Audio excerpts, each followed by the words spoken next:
Hi everyone, welcome to lecture number 4. In this lecture, we are going to talk about 4.2, that is investment. In the last lecture, we have covered 4.1, that is consumption and savings.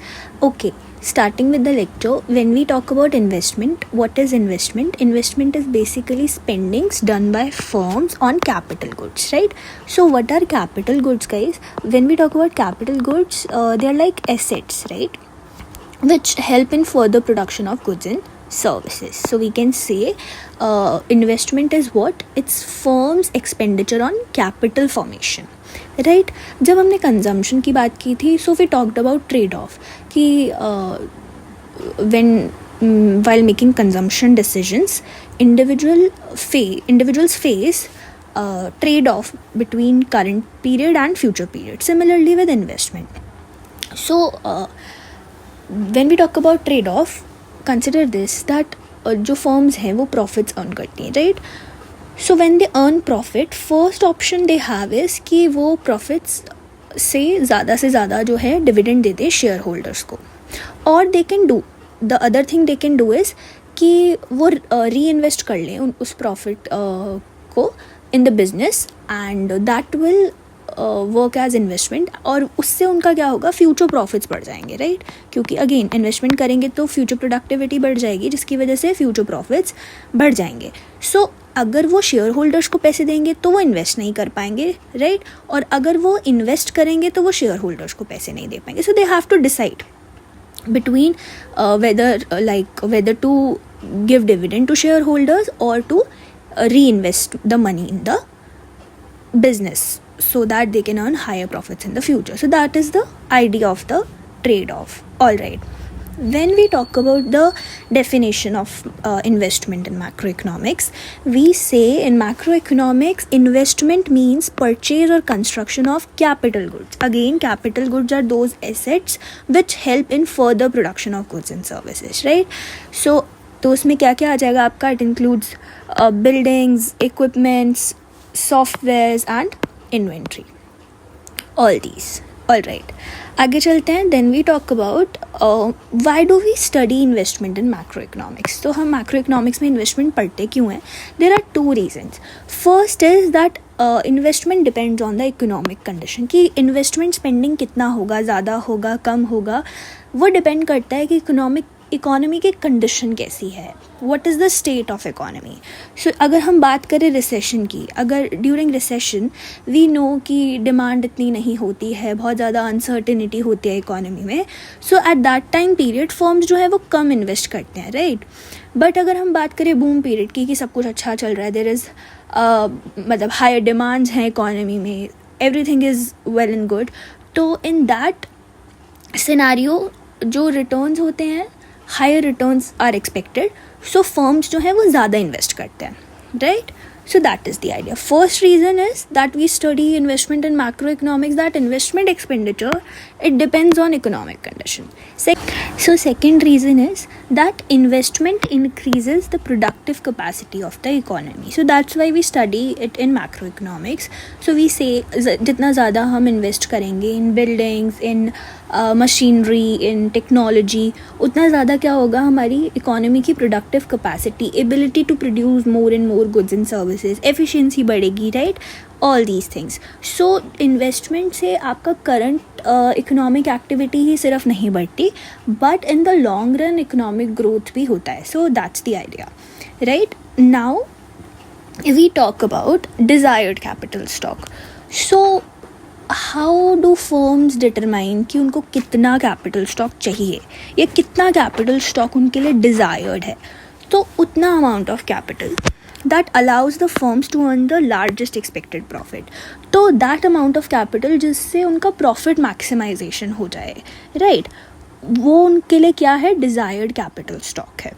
तो वो कैसे determine करते हैं? They determine it by comparing cost and benefit of using additional capital, right? So the idea is कि अगर additional capital को use करने का cost ज़्यादा है than the benefit, then we will reduce the capital. We will not invest. And अगर additional capital को use करने से बेनिफिट ज़्यादा है then the cost, then we will increase the capital, So that's the idea. So now we will understand the benefit and the cost अच्छे से. Okay, first we need to understand the benefit a firm gets from using the capital. So this benefit is measured by MPK, which is marginal product of capital.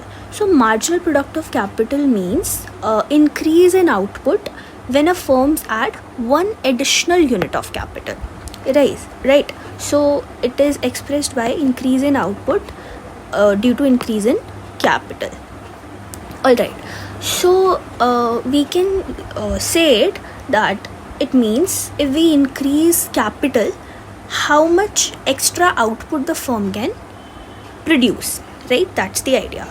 So here we talk about expected future MPK, because the idea is that capital is not used only for one day. Machines and equipments, they produce output over many years. So firms are actually interested in the expected future marginal product of capital, right? Which tells us the expected return from capital in the future, right? So that's the idea. So benefit of capital is measured through expected future MPK. Then we talk about user cost of capital, right? So we say that capital gives benefit, but there is also a cost associated with it when we are using the capital, right? So that is user cost of capital. So basically it is referred as cost of using one extra unit of capital. So what is the cost of using one extra unit of capital? So यहाँ पर user cost of capital के दो components है, depreciation and interest cost. So first we say कि अगर हम कोई capital use करते हैं, सो कैपिटल या फिर कोई भी machinery, for example machine loses value over the time. Wear and tear की वजह से हम डेप्रिसिएशन पढ़ते हैं. डेली यूज़ की वजह से जो मशीनरी हैं, जो इक्विपमेंट्स हैं, उनकी वैल्यू लूज़ होती है over the period of time. So that is depreciation. तो एक कॉस्ट हो गई हमारी depreciation. Then the second cost is interest cost. See, आप जब कैपिटल को ख़रीदोगे, सो कैपिटल का एक प्राइस है, राइट? उस प्राइस को पे करने के लिए either you will borrow funds, ठीक है? आप जो फंड्स बोरो करोगे उस पर आपको इंटरेस्ट रेट पे करना पड़ेगा, राइट? और अगर आप बोरो नहीं भी करते हो, ठीक है, so if for say you are using your own funds, आप अपना खुद का पैसा यूज़ कर रहे हो in order to get the capital, तो वहाँ पर भी we take interest, consider interest as an opportunity cost. क्योंकि आपने जो पैसा यूज़ किया है in order to purchase the capital, you could have lended it out, right? तो वहाँ से आपको इंटरेस्ट मिल सकता था. सो that's the idea. While we say when we say that interest cost is one of the component of user cost of capital. So हमने यहाँ पर दो components पढ़े कि एक तो depreciation होता है और interest cost होता है.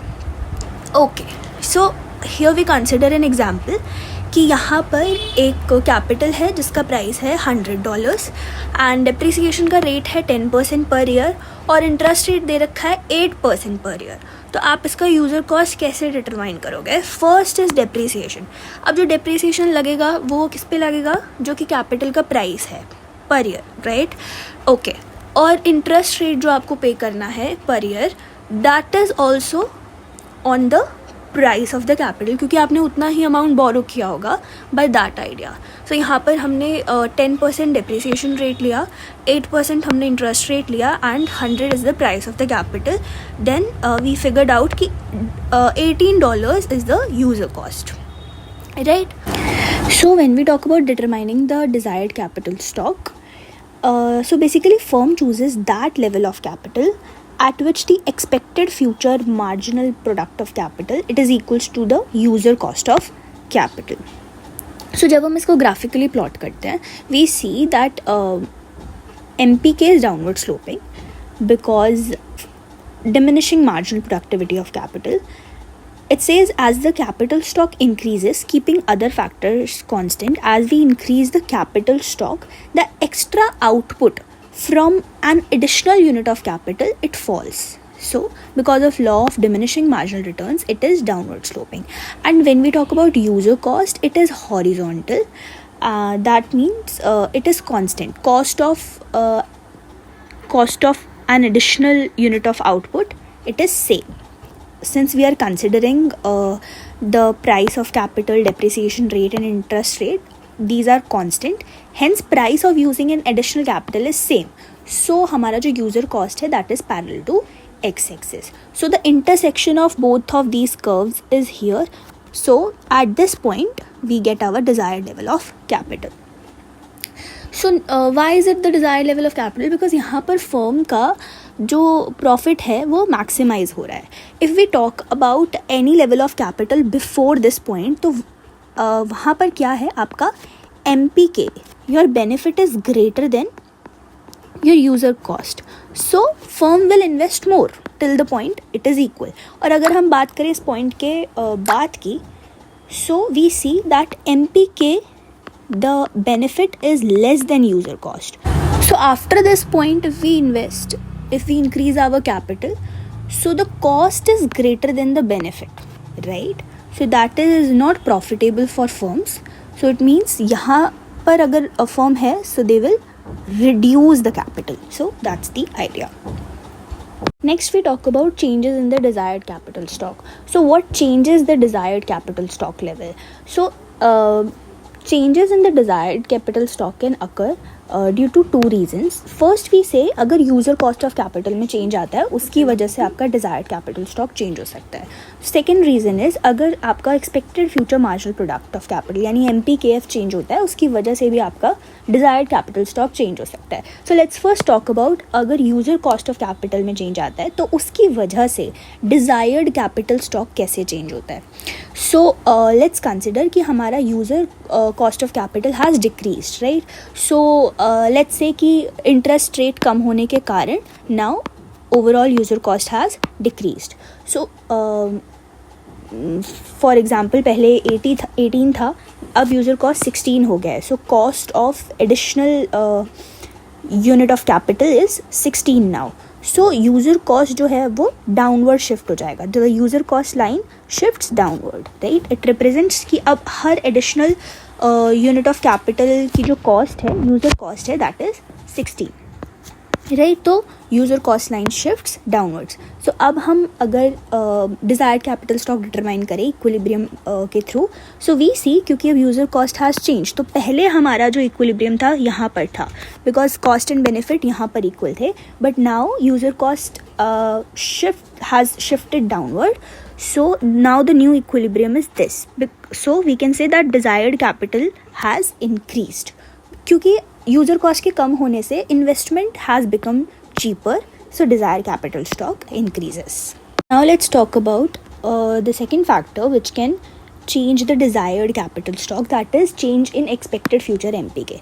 So let's consider there is an increase in expected future MPK because of technological improvement. तो technological improvement होने के कारण now every additional unit of capital is giving me higher benefit. So for example पहले अगर एक unit of capital was giving me this much benefit, now the benefit at the same level of capital is higher.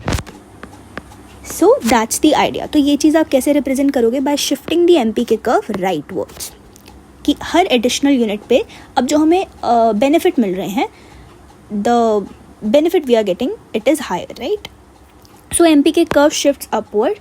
Benefit from capital increases. Since benefit जो है अब हमारा capital से जो हमें मिल रहा है वो increase हो गया है. So अगर हम इसको अब यूज़र कॉस्ट के साथ देखेंगे, सो वी विल सी कि हमारा now the new equilibrium is at higher level of capital stock. तो हमारा desired capital stock has increase here क्योंकि जो यूज़र कॉस्ट है it is intersecting new MPK at this point, right? So since benefit from capital has increased it leads to increase in desired capital stock क्योंकि ज़्यादा benefit मिलने के कारण now investors have this incentive to invest more.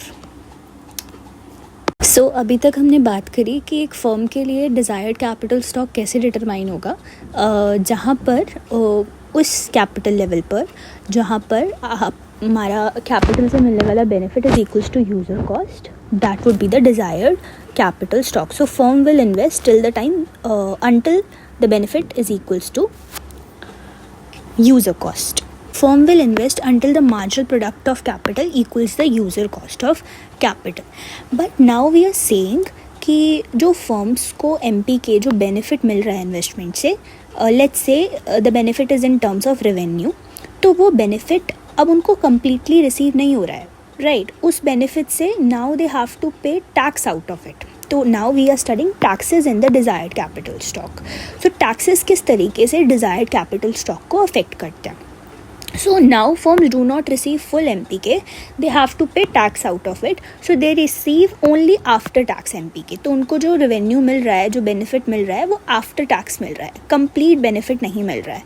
So let's say if the tax rate is T, so now firm कितना proportion रख रही है of the benefit of the revenue, it is only keeping 1 minus T of MPK, that is MPK after tax. तो अब जो firm को benefit मिल रहा है कैपिटल से, that is after tax, right, MPK after tax.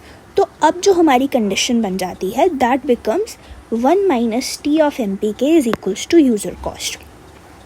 C this shows कि अब जो हमारा डिज़ायर्ड कैपिटल होगा वो वहाँ डिटरमाइन होगा जहाँ पर आपका MPK after tax, because the actual benefit जो आपको मिल रहा है टैक्स पे करने के बाद, यहाँ पर वो आपके यूज़र कॉस्ट को कवर कर पाए.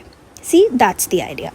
सो considering this equation, when we take this 1 minus T in the denominator, we get MPKS is equals to UC mine upon में 1 minus T. So this is tax adjusted user cost of capital. This is called tax adjusted user cost of capital.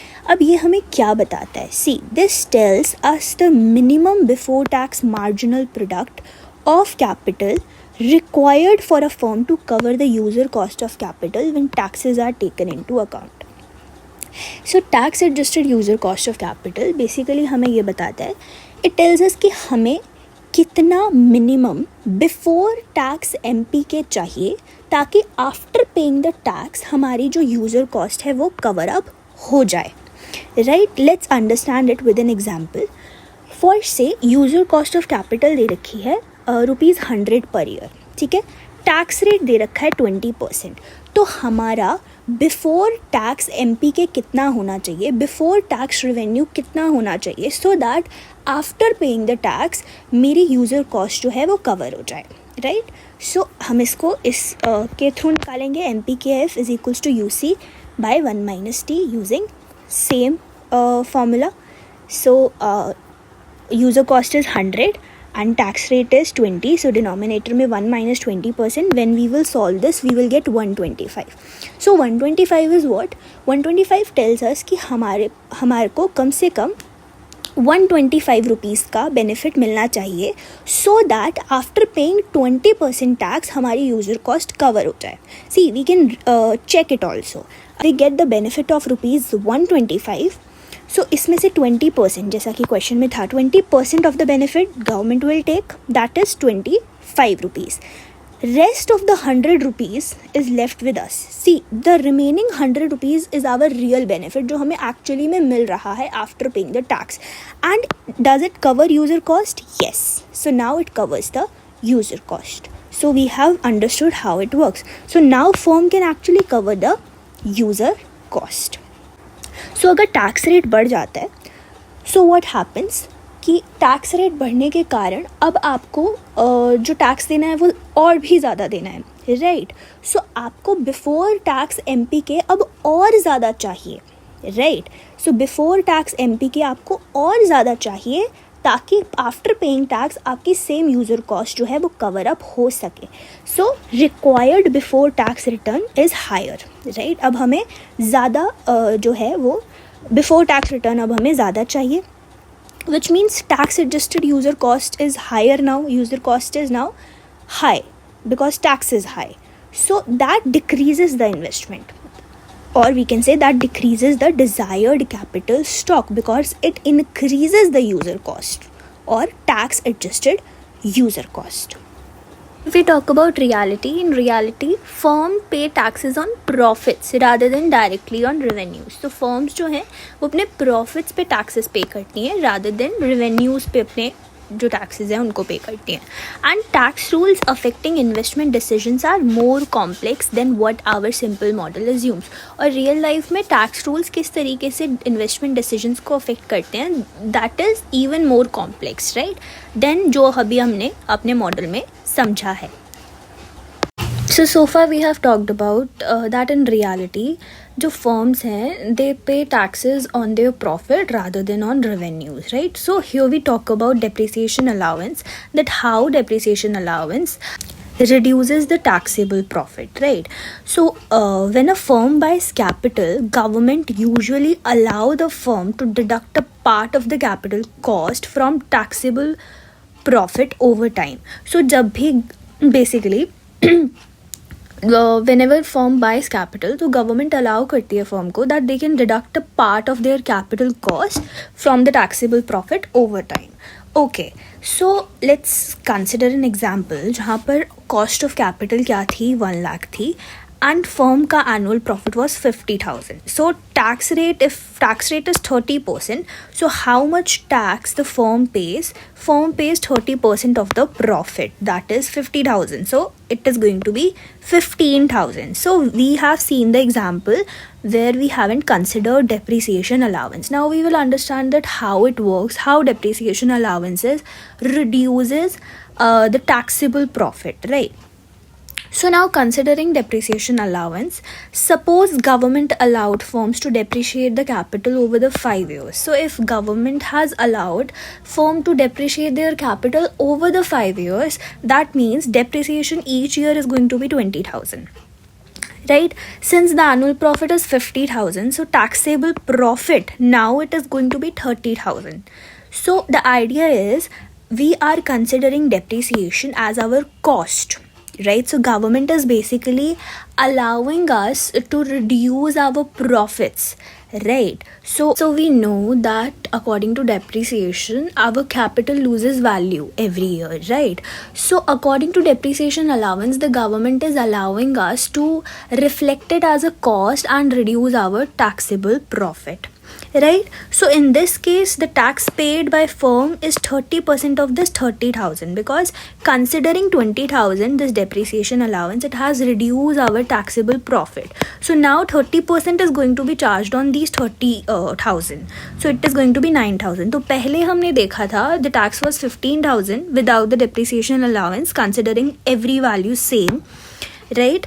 And when we considered depreciation allowance, it has reduced our taxes. So because firm can deduct a part of capital cost from its taxable profits, now tax burden decreases. So in this case we say when depreciation allowance comes in the case, so tax burden क्या हो जाता है, कम हो जाता है. This increases the after tax return from investment. Since tax burden is less now, so now the tax firms are paying, it is lesser.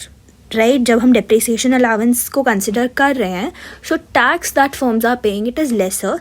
That means after tax return जो मिल रहा है उनको इन्वेस्टमेंट से वो ज़्यादा है, because they are paying less tax. So that encourages firms to invest more in the capital, right. तो बेसिकली इन डेप्रिसिएशन अलाउंस हमने बात करी कि किस तरीके से जो गवर्नमेंट है वो फर्म्स को इनडायरेक्टली हेल्प करती है by reducing there taxable profits, right.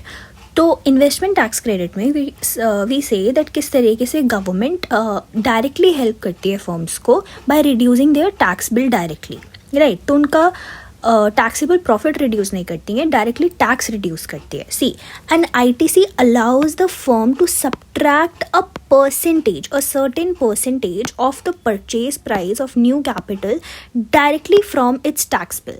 So ITC क्या है? Under ITC basically it allows the firm to subtract a certain percentage, कि एक percentage होगा that will be fixed by government, and that percentage of your capital you can directly subtract from your tax bill, right? Of new capital basically. So consider an example, अगर ITC 10% है, आपने new machinery खरीदी 1,50,000 की, right? So यहाँ पर 10% of 1,50,000, right, that is 15,000. 15,000. So 15,000 directly आपके tax bill से reduce हो जाएंगे. सो जितना टैक्स आपको पे करना होगा उसमें से डायरेक्टली हम ये 15,000 को रिड्यूस कर पाएंगे. This will reduce taxes by 15,000 in the year the equipment is purchase. So जिस साल आपने ये न्यू कैपिटल परचेज की होगी उस साल this ITC will be applied and it will directly reduce your tax, right, which you have to pay. So the difference between depreciation allowance and ITC is that depreciation allowance indirectly work करता है and ITC works directly कि आपने जितना भी machinery purchase किया उसका एक certain percentage आप directly अपने tax bill से reduce कर सकते हो. Whereas in depreciation allowance we do not show reduce taxes, मतलब हम directly जो है taxes को reduce नहीं करते हैं, rather we reduce our taxable profit because we consider it as cost. All right. So till now we have seen different tax provisions like depreciation allowance and investment tax credit. But in reality, the tax system, it is very complex, right? So there are multiple rules, deductions and credits. So instead of analyzing each tax rule separately, economists, what they do, they basically combine all these effects into one measure called effective tax rate, ETR, right? So what is it? Basically, it simply means the overall tax burden on the capital investment after considering all tax provisions together, right? Since tax systems are complicated, economists summarize all tax effects into a single measure called ETR, overall burden on capital investment after considering all tax provisions, right? So basically it's a comprehensive measure. So overall what it means simply, if effective tax rate increases, so the cost of using capital increases, that means the tax adjusted user cost of capital increases. That means when cost increases, the investment becomes less profitable, right? So firm reduces their desired capital stock. That's the idea. If government brings such policies that reduces the effective tax rate, so that can encourage investment and ultimately it can lead to economic growth.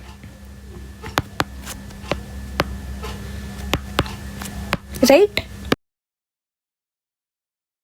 So the next topic we talk about from desired capital stock to investment. So basically in this we talk about the link or the connection between the desired capital stock and the investment we do, right? हमें पता है for example हमारा desired capital stock कितना है, कितना capital stock हम चाहते हैं, right?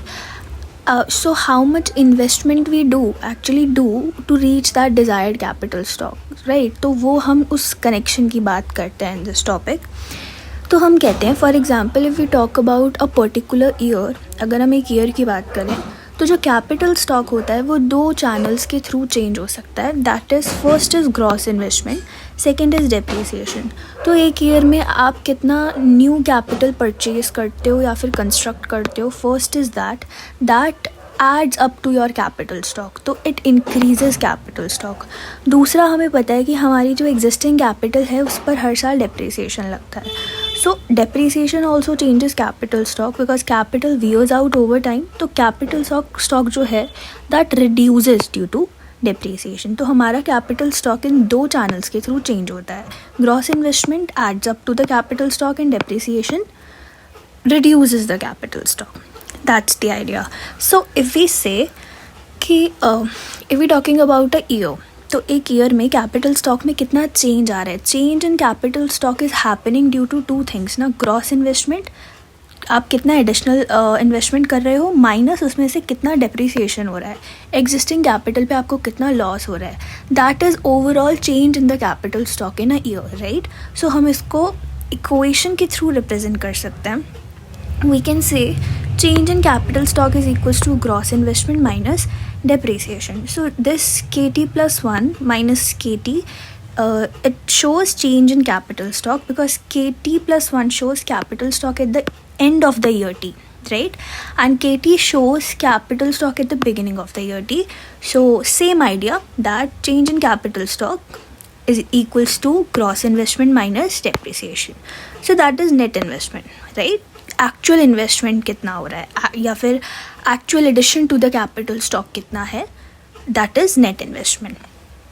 So we can say अगर एक साल में आपका जो ग्रॉस इन्वेस्टमेंट है, आप जो न्यू एडिशन कर रहे हो कैपिटल स्टॉक में, न्यू कैपिटल स्टॉक लेकर आ रहे हो, if that is greater then the depreciation, तो ओवरऑल कैपिटल स्टॉक क्या होगा, इट विल इंक्रीज, राइट? और अगर आपका ग्रॉस इन्वेस्टमेंट कम है and depreciation is higher, so overall stock will decrease, right? And if both are equal, कि जितना से आपका एग्जिस्टिंग कैपिटल डिप्रिशिएट हुआ, जितना आपका कैपिटल लॉस हुआ, उतना ही आपने ग्रॉस इन्वेस्टमेंट कर लिया. So basically you have replaced the value which you have lost, right? So capital stock is constant. It remains constant in that case. So now considering this equation which says change in capital stock is equals to gross investment minus depreciation, इसको अगर हम थोड़ा सा adjust करें सो हमें ये equation मिल जाता है that gross investment is equals to change in capital stock plus depreciation, right? तो अब हम कहते हैं कि फर्म्स जो हैं they decide at the beginning of the year that how much capital they want by the end of the year. तो फर्म्स स्टार्टिंग में डिसाइड कर लेते हैं कि उनको ईयर के एंड तक कितना कैपिटल स्टॉक चाहिए, राइट? सो जितना कैपिटल स्टॉक उनको चाहिए that is desired level of capital which is K star, right? And we say कि since we assume this that capital stock is easily obtainable, so firms can easily get the desired capital stock by the end of the year. तो हमने अभी क्या बोला कि firms year के starting में ही decide कर लेते हैं कि उनको एंड ऑफ द ईयर तक कितना कैपिटल स्टॉक चाहिए, एंड जितना कैपिटल स्टॉक चाहिए that is desired level of capital stock. And since capital stock is easily obtainable, we are assuming that, तो by the end of the year उनको desired capital stock मिल भी जाता है. Considering this we can substitute KT plus 1 is equals to K star, यानी कि by that logic bye the end of the year automatically उनके पास क्या होगा, उनका डिज़ायर्ड कैपिटल स्टॉक होगा क्योंकि it is easily obtainable, right? So the equation becomes this IT is equals to, तो हमने KT plus 1 जो रिप्रेजेंट करता है कि eight the end of the year कितना कैपिटल स्टॉक है, उसकी जगह हमने डिज़ायर्ड कैपिटल स्टॉक को रिप्लेस कर दिया using this logic. So now the equation becomes this, IT is equals to K star minus KT plus DKT. Now what does it say? See, this equation represent कि जो gross investment है, since IT is representing gross investment जो new investment firms करती हैं in a year, तो जो new investment है वो दो चीज़ों पर depend करती है. Gross investment depends on two things. First is कि आपको desired level of capital तक पहुँचने के लिए कितना कैपिटल स्टॉक चाहिए, राइट? आपके पास KT अभी कितना स्टार्टिंग में स्टॉक है एंड आपको K स्टार वहाँ तक पहुँचने के लिए जितना कैपिटल स्टॉक चाहिए that is the reason to invest, उतना इन्वेस्ट करोगे आप.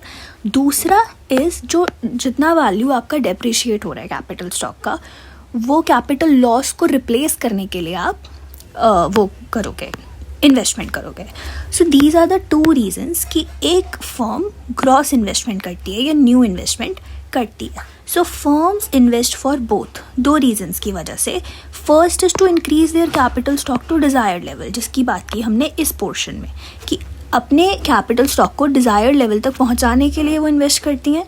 दूसरा टू रिप्लेस डेप्रिशिएटेड कैपिटल, दूसरा जो भी कैपिटल डेप्रिशिएट हो रही है उसको रिप्लेस करने के लिए, उस कैपिटल लॉस को रिप्लेस करने के लिए दे इन्वेस्ट, राइट? तो लेट्स कंसिडर एन एग्जाम्पल और उससे इसको अच्छे से समझते हैं.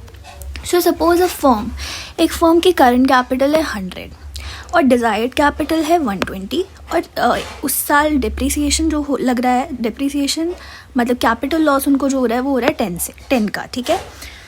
सो अगर आप इसे लॉजिकली सोचो विदाउट पुटिंग द इक्वेशन और फॉर्मूला, सो लॉजिकली क्या होना चाहिए, इस साल फर्म को कितना ग्रॉस इन्वेस्टमेंट करना चाहिए? फर्स्ट इज़ अभी फर्म के पास 100 उसकी करंट कैपिटल है और वो चाहती है 120 उसकी कैपिटल हो जाए.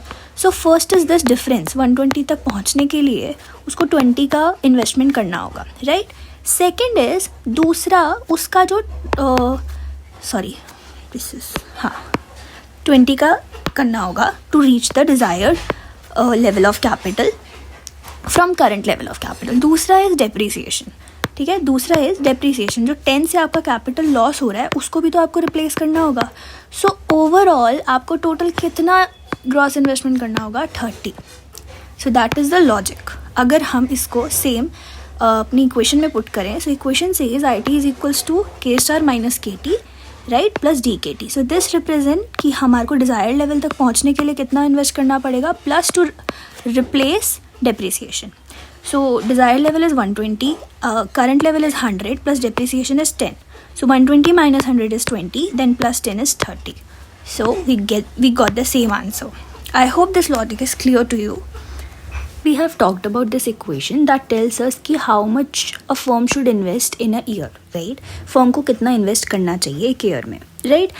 So what is the problem? अगर हम इसको reality से compare करें, if we talk about reality, तो अगर हम यहाँ पर देखें, हमने अज्यूम की थी एक चीज़ कि eight the end of the year firm के पास जो कैपिटल स्टॉक होता है वो उनका डिज़ायर्ड कैपिटल स्टॉक होता है. सो यहाँ पर हम ये चीज़ अज्यूम कर रहे हैं कि by the end of the year firm अपने डिज़ायर्ड कैपिटल स्टॉक को ऑब्टेन कर लेती है. But is this realistic? Now we question that. So no, because यहाँ पर लैग्स की बात आती है. Lags in investment refers to the delay between a firm's decision to increase capital stock and the actual implementation of that investment.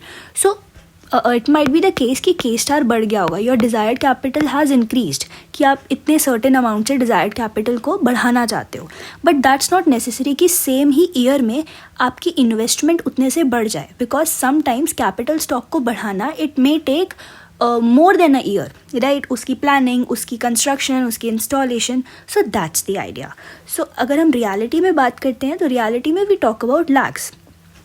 तो suppose एक firm चाहती है कि इट नीड्स 1 मिलियन की और उसे कैपिटल चाहिए, राइट? तो अकॉर्डिंग टू थ्योरी जो अभी तक हमने ऊपर पढ़ा, तो क्योंकि उसका के स्टार 1 मिलियन से बढ़ गया है, so at the end of the year हमने अज्यूम किया it's easily obtainable according to the theory, तो हम मानेंगे at the end of the year firm वो ऑब्टेन कर लेगी. So investment should increase by 1 million immediately. But in reality construction and installation may take 2 to 3 years. So the investment will happen gradually over several years, not all at once, right? So this is what lags in investment talk about. So, but here we say one thing, that despite of the lag, factors that increase desired capital stock, इस lag के बावजूद भी जो भी factors अभी तक हमने पढ़े हैं जो कि desired capital stock को बढ़ाते हैं, for example lower interest rate, जैसे हमने डिस्कस किया था, interest rate के घटने पर user cost घट जाती है, so the desired capital stock increases because now investment is cheaper. और लोअर टैक्सेस के लो हो जाने पर भी आपका डिज़ायर्ड कैपिटल स्टॉक बढ़ता है. एमपीके के बढ़ जाने पर डिज़ायर्ड कैपिटल स्टॉक आपका बढ़ जाता है. So all these factors still tend to increase current investment, right? तो वो करंट इन्वेस्टमेंट को अभी भी बढ़ाते हैं. इट्स जस्ट दैट वो करंट इन्वेस्टमेंट इमीडिएटली कंप्लीट नहीं हो जाती, इमीडिएटली इंक्रीज नहीं हो जाती, जस्ट नॉट इंस्टेंटली इंक्रीज नहीं होती. It increases over the period of time, right? That's the idea. So next we talk about investment in housing and inventories. See, अभी तक हमने जो बात करी है वो हमने बात करी है only about business fixed investment like machinery and equipments. But reality में investment is broader than this, right? Reality में when we are talking about investment in macroeconomics, so we talk about inventory investment की भी वहाँ पर हम बात करते हैं और हाउसिंग इन्वेस्टमेंट की भी हम वहाँ पर बात करते हैं. So let's talk about inventory investment. What is inventory investment? So inventory investment simply means when firms increases their stock of unsold goods, stock of raw materials, stock of underproduction goods that are still under production, work in progress, that is inventory investment. So for example, if a shopkeeper keeps more goods in his store because he is expecting higher future sales, right? So that is inventory investment because he is keeping it for reselling. That's the idea.